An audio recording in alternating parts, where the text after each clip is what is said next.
بدیانت ہو جائیں گے. جس کے پاس امانت رکھیں گے خود ہی کھا جائے گا, امانت خود ہی کھا جائیں گے. امانت رکھنے والے پریشان ہاتھ کر رہے ہوں گے. جب کبھی امت زندہ تھی, معتضد باللہ کے پاس ایک شخص آیا کہ جی بغداد کا سب سے بڑا تاجر, اس کے پاس بہت بڑی امانت رکھوا کے حج پہ گیا, وہ آ کے مکر گیا, دیتا نہیں. کوئی گواہ؟ کہ جی گواہ کوئی نہیں, میں کیا کروں, میرا گواہ کوئی نہیں. اچھا, امیر المومنین جب کبھی زندہ تھے, جب ان کے دروازوں پر آہنی گیٹ نہیں تھے, جب وہ سوز گداز رکھنے والے تھے, سوچ سوچ سوچ سوچ کہنے لگا اچھا ایسا کرو, تم اس کی دکان کے سامنے جا کے بیٹھ جاؤ, میں گزروں گا, تجھے سلام کروں گا, تو نے کھڑے نہیں ہونا, سلام کا جواب بیٹھے بیٹھے دینا ہے. میں تیرا حال پوچھوں گا, تو نے بے نیازی سے جواب دینا ہے, کوئی بات تو نے سیدھی نہیں مجھے کرنی. اس کو جا کے بٹھا دیا دکان پر, پھر اپنا شاہی سواری لے کر نکلا. تو پیچھے لو لشکر, جب وہاں پہنچا تو اس کو کہا السلام علیکم یا اخیج. ارے بھائی السلام علیکم. وعلیکم السلام. وہ سارے حیران اس کو دیکھ رہی ہے, کیا بلا ہے, ساری دنیا تو کھڑی ہو رہی ہے امیر المومنین کے لیے, وہ اسی طرح بیٹھا ہوا ہے. کہا بھائی کیا حال ہے؟ ابے ٹھیک ہوں, کیا سر کھایا ہوگا؟ بھائی آپ ہمیں ملنے ہی نہیں آئے, بغداد میں اور ملنے ہی نہیں آئے, اور میں کوئی فارغ تھوڑا ہوں کہ تجھے ملنے آؤں. ایسے دو چار باتیں کر کے وہ چلا گیا. تاجر یہ دیکھ رہا تھا, پھر پھرا کمبے ہوتا ہوں مارے. کہنے کہا بھائی وہ کون سی تھیلی تھی ذرا بتاؤ جس میں تو کہہ رہا ہے کہ میں نے پیسے رکھوائے تھے؟ کہا جی وہ نیلے رنگ کی تھی. اچھا اچھا اچھا, وہ تو میرے پاس پڑی ہے, مجھے یاد نہیں رہا, ابھی حاضر. وہ ملی, لے کر پہنچا گیا نا, مل گئی تو معتضد خود آیا, کہا یہاں پھانسی کا پھندا بناؤ. پھانسی کا پھندا بنا کر اس کو وہیں لٹکا دیا, بازار میں لٹکا دیا. یہاں 16 سال قتل کے کیس کے فیصلے نہیں ہوتے. یہ کیا انصاف ہے کہ ایک نسل مر جائے؟ فریادیں کرتی کرتی مائیں قبروں میں چلی گئیں, بوڑھے باپ کی کمریں رکوع میں چلی گئیں, اور عدالتیں انصاف نہ دے سکی. والامانۃ مغنما, لوگ بھی بددیانت ہو جائیں گے, امانت کھا جائیں گے. والزکوٰۃ مغرما, مالدار لوگ زکوٰۃ دینا چھوڑ دیں گے, عیاشیوں پہ پیسہ لٹائیں گے, زکوٰۃ نہیں دیں گے. اگر یہ سارے پاکستان کے لوگ صرف زکوٰۃ دے دیں تو یہ کشمیر کے زلزلے کے لیے کسی مدد کی ضرورت کوئی نہیں ہے, باہر کی مدد کی ضرورت کوئی نہیں ہے. وَتُعِلِّمَ لِغَيْرِ الدِّينِ, اور علم دین اللہ کی رضا کی بجائے دنیا کی طلب کے لیے حاصل ہونے لگے گا. علم دین کی منزل اللہ نہ رہے گا, علم دین کی منزل کچھ اور ہو جائے گی. وَأَطَاعَ الرَّجُلُ زَوْجَتَهُ, اور لوگ اپنی بیویوں کے فرما بردار ہو جائیں گے. وَعَقَّ أُمَّهُ, اور ماؤں کے نافرمان ہو جائیں گے. وَأَدْنَىٰ صَدِيقَهُ, دوست کو دیکھ کر باہیں پھیلائیں گے. وَأَقْصَىٰ أَبَاهُ, باپ کو دیکھ کے دھکا دیں گے, باپ کو ذلیل کریں گے, دوست کا اکرام کریں گے, ماؤں کو خوار کر دیں گے, بیویوں کو سجدے کریں گے. سجدے سے مراد ان کے غلام بن جائیں گے, ان کے فرما بردار بن جائیں گے.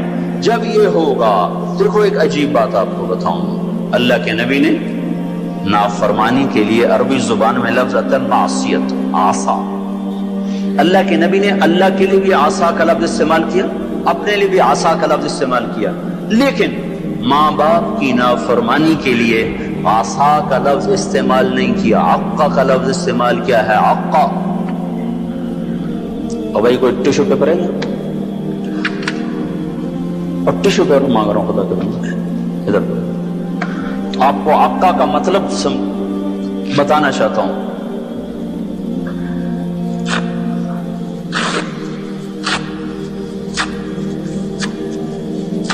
اس کو آپ کو جوڑ سکتا ہے؟ یہ پرزے پرزے ہو چکی ہے چیز. اس کو عربی زبان میں عقا کہتے ہیں, حقوق کہتے ہیں, حقوق.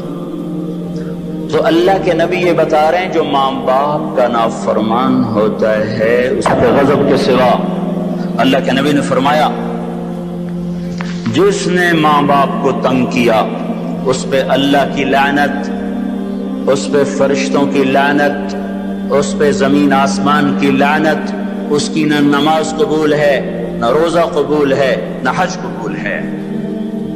اسلام آباد بھرا پڑا ہے ماؤں کی ہائے ہے، باپ کے آنسو ہیں، اولاد کو فرصت کوئی نہیں۔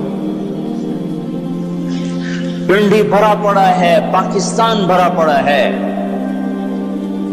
ماں باپ ڈرتے ہیں، جوان اولاد سے بات نہیں کر سکتے۔ میں نے اپنی آنکھوں سے دیکھا، کانوں سے سنا، جوان بیٹی اپنی ماں سے کہہ رہی تھی بکواس نہ کر، اور اس کے موٹے موٹے آنسو جو اس کے گالوں پہ ڈھلک رہے تھے، مجھے یوں لگ رہا تھا یہ عرش کو بھی ہلا کے رکھ دیں گے۔ اور ایک بیٹا اپنے باپ کا گریبان پکڑ کے کہہ رہا تھا تو آج تائیں میرے واسطے کی کیتا ہے۔ بیٹا باپ سے کہہ رہا تھا، انہی کانوں سے میں نے خود سنا ہے، کوئی میں روایت نہیں کر رہا ہوں، تو آج تائیں میرے واسطے کی کیتا ہے۔ جب اولاد یوں ہو، اور سنو، اللہ کے نبی سے پوچھا گیا قیامت کب آئے گی؟ قیامت تو آئے گی جب لوگ کافر ہوں گے، کوئی مسلمان زندہ نہیں ہوگا قیامت پر، سب کافر ہوں گے۔ تو آپ کہتے ہیں جب لوگ سارے کافر ہو جائیں گے قیامت آ جائے گی۔ شرک دنیا کا سب سے بڑا جرم ہے۔ تو آپ نے کہا اللہ ہی جانے کب آئے گی؟ تو جبریل نے کہا کوئی نشانی تو بتائیں، کوئی نشانی تو بتائیں۔ تو آپ نے فرمایا جب تم دیکھو کہ لوگ اپنی ماؤں سے نوکروں کی طرح سلوک کر رہے ہوں۔ کس سے قیامت کو جوڑا ہے؟ جب اسلام آباد پنڈی کے نوجوان اپنی ماؤں سے نوکروں کی طرح، باپ سے نوکروں کی طرح بات کریں، اور عرب کا بدو لمبی لمبی لمبی بلڈنگیں بنائے، تو سمجھو کہ قیامت کے نکارے پہ چوٹ پڑنے کا وقت آ چکا ہے۔ یہ سب کچھ ٹوٹنے والا ہے، ایسا ٹوٹے گا کہ کوئی رونے والا ہی نہ بچے گا۔ ماں باپ کی نافرمانی ہلاکت کا وہ سامان ہے کہ جہنم کی آگ بھی ان پر پلٹ پلٹ کے آئے گی۔ صحابی علقمہ رضی اللہ تعالیٰ عنہ، پیغام پہنچا یا رسول اللہ، بیوی کا، علقمہ موت کی حالت میں کلمہ نہیں پڑھا جا رہا، صحابی کا کلمہ رک چکا ہے جبکہ نبی خود زندہ موجود ہیں۔ تو آپ نے فوراً پوچھا ماں باپ میں کون زندہ ہے؟ کہا جی ماں زندہ ہے۔ کہا ناراض ہے؟ راضی؟ کہا جی ناراض ہے۔ تو آپ نے فوراً ان کی ماں کو بلوا کر کہا علقمہ کی اماں اب بیٹے کو معاف کر دے۔ کہا یا رسول اللہ نہ۔ آپ نے پوچھا تجھے اپنے بیٹے سے کیا شکایت ہے؟ کہا یا رسول اللہ مجھے اس کے دین کی کوئی شکایت نہیں، تہجد گزار، پرہیزگار، نمازی، مجھے صرف ایک شکایت ہے، جب بھی بولتا ہے میرا سینہ چیر کے رکھ دیتا ہے، جب بھی بولا مجھے ذلیل کر دیا، جب بھی بولا مجھے خوار کر دیا۔ تو آپ نے کہا اچھا معاف کر دو۔ کہ میرا دل، اسے اماں کو پتہ بھی نہیں کہ بیٹا مر رہا ہے، وہ تو روٹ کے دوسرے گھر ہے۔ تو آپ نے کہا معاف کر دو۔ کہ میرا جی نہیں چاہتا یا رسول اللہ، میرا دل پھٹ چکا ہے۔ تو آپ نے کہا بلال لکڑیاں کٹھی کرو اور علقمہ کو آگ لگا دو۔ ہائے اماں یہ کہاں سہ سکے؟ کہ یا رسول اللہ آپ علقمہ کو کیوں جلائیں گے؟ کہ جب تو معاف نہیں کرے گی تو دوزخ کی آگ جلائے گی، وہ مر رہا ہے۔ اچھا یا رسول اللہ میں معاف کرتی ہوں۔ ادھر منہ سے نکلا میں معاف کرتی ہوں، ادھر علقمہ کی زبان پہ کلمہ جاری ہو گیا۔ پھر ان کے جنازے میں شرکت فرمائی، خود جنازہ پڑھا کے پھر یہ بول بولا جو میں نے پہلے بتایا کہ جس نے ماں باپ کو تنگ کیا اس پہ اللہ کی لعنت، فرشتوں کی لعنت، زمین آسمان کی لعنت۔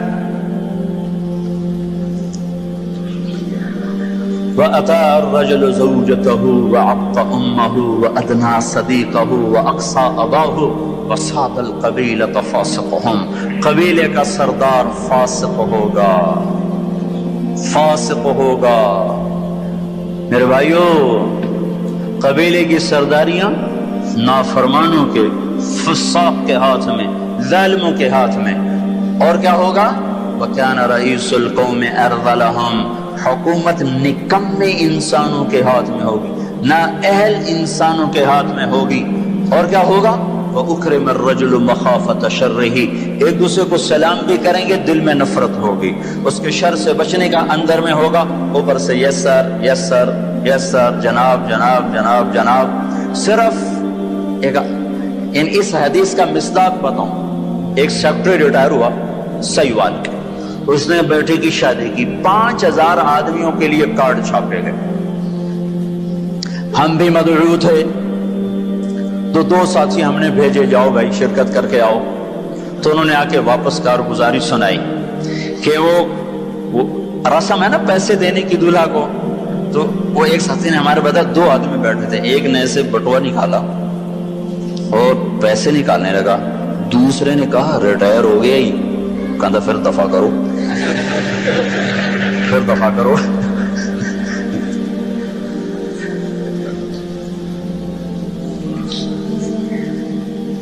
چودھری صدیق مرحوم تھے پنجاب کے چیف سیکرٹری، 5 سال چیف سیکرٹری رہے۔ ان کا لڑکا الیاس اور میں گورنمنٹ کالج لاہور میں اکٹھے پڑھتے تھے، ہمارا آپس میں آج تک تعلق ہے، اتنے 35 سال ہو گئے آج تک کوئی محبت ہے۔ تو ایک دن میں اس سے ملنے گیا، بیمار تھا، کہنے لگا جب ابا سیکرٹری تھا نا تو چھینک آنے پہ 100 آدمی آئے کرتے، چوہے صاحب خیریت تو ہے خیریت تو ہے، اور جب سے ریٹائر ہوا ہے مر رہے ہوتے ہیں کوئی پوچھتا نہیں آ کے۔ وَأُكْرِمَ الرَّجُلُ مَخَافَةَ شَرِّهِ، یہ سلام کس لیے کیے جائیں گے؟ اس کے شر سے بچنے کے لیے، محبت کی وجہ سے نہیں، سیاست کا سلام ہوگا۔ اور کیا ہوگا؟ وَارْتَفَعَتِ الْأَصْوَاتُ فِي الْمَسَاجِدِ، مسجدوں میں لڑائیاں شروع ہو جائیں گی، نفرت کے بیج اور کانٹے بکھرنے لگ جائیں گے۔ جس ممبر سے محبت کا پیغام دیا جاتا تھا وہ ممبر فرقہ واریت کی لپیٹ میں آ جائے گا، اور اس سے لوگ ان کی زبانیں زہر اگلے گی، زہر جو بھائی کو بھائی سے لڑا دیں گی اور دست و گریباں کر دیں گی، اور مسجدوں میں آگ بھڑکتی ہوئی سارے فضا کو اپنی لپیٹ میں لے لے گی، مسجدوں میں لڑائیاں شروع ہو جائیں گی۔ اور کیا ہوگا؟ ظہرت القینات والمعازف، گانے والیاں محترم ہو جائیں گی، گانے والیاں محترم ہو جائیں گی، جن کی وجہ سے اللہ ناراض ہوا انہیں کو جب عزت دی جائے گی۔ گانے والیاں ظاہرت کا 2 مطلب ہیں، گانے والیاں عام ہو جائیں گی اور ظاہرت معزز اور محترم ہو جائیں گی۔ والمعازف، اور موسیقی کے آلات گھر گھر ہوں گے، کوئی گھر موسیقی سے بچا ہوا نہ ہوگا، کوئی گھر موسیقی سے بچا ہوا نہ ہوگا۔ وظہرت القینات والمعازف، گانے والیاں معزز، گانے والیاں محترم، محفل موسیقی کے کارڈ چھاپے جا رہے ہیں۔ میرے نبی نے کہا تھا وہ کیا دن ہوگا جب تم بھلائیاں مٹانے لگ جاؤ گے، برائیاں پھیلانے لگ جاؤ گے۔ تم آئے تو تھے بھلائی پھیلانے، برائی مٹانے، پر ایک وقت آئے گا تم الٹے ہو جاؤ گے، بھلائی کو مٹانے لگ جاؤ گے، برائی کو پھیلانے لگ جاؤ گے۔ تو آپ نے فرمایا گانے والیاں عام اور گانا گھر گھر۔ یاد رکھو جو قوم موسیقی میں ڈوب جائے انہیں ہلاکت سے کوئی نہیں بچا سکتا۔